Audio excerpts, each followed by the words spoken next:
church leaders and preachers are guilty of preaching cliches from the Bible to the people in church who then follow the cliche.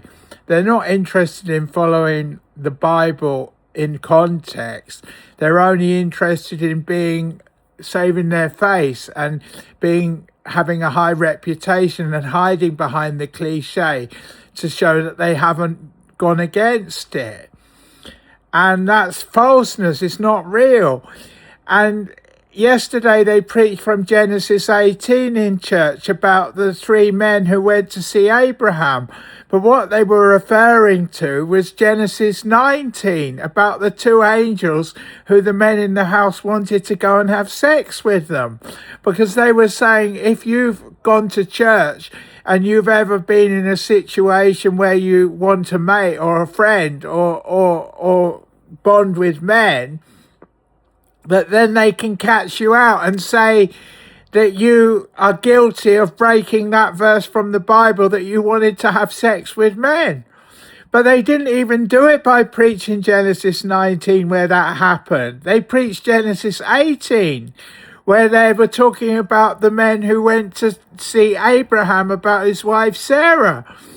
But they were making a cliche, an innuendo, referring people so that they can find them guilty of ever being in a situation where they like men, and say, oh, you can be like in Sodom and Gomorrah. We can kill you because you've been attracted to men. And that's because they've preached Genesis 18 about the men who went to see Abraham, which really they were making an innuendo about Genesis 19, about people that wanted to have sex with the angels.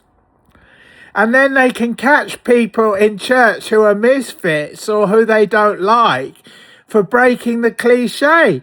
But they make it as an innuendo. They don't even refer to the cliche. They refer to Genesis 18 and say, really, we're getting at you because you've been guilty of, we think you've done what it says in Genesis 19, even if you haven't done it. But they can say you've fallen into that category where we can say you have done it because you haven't hidden behind the cliche that the church's reputation is based on.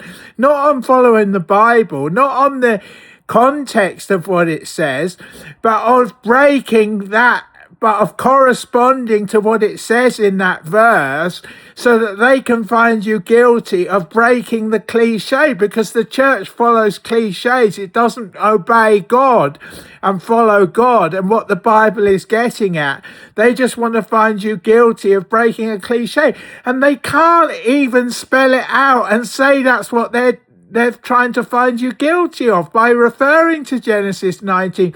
They want to be clever and refer to Genesis 18 as though to say, we're really saying under the cover, under the sleeve, that we think you've done what it says in Genesis 19, even if you haven't. And that's a cliche as well.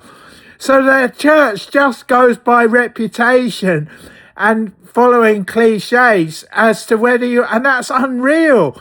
Because that's not like people in Wetherspoons with families who are biblical. That's just trying to have a high reputation in church where you wouldn't go anywhere near breaking a cliche, even if you would be just as sinful or more sinful on the inside.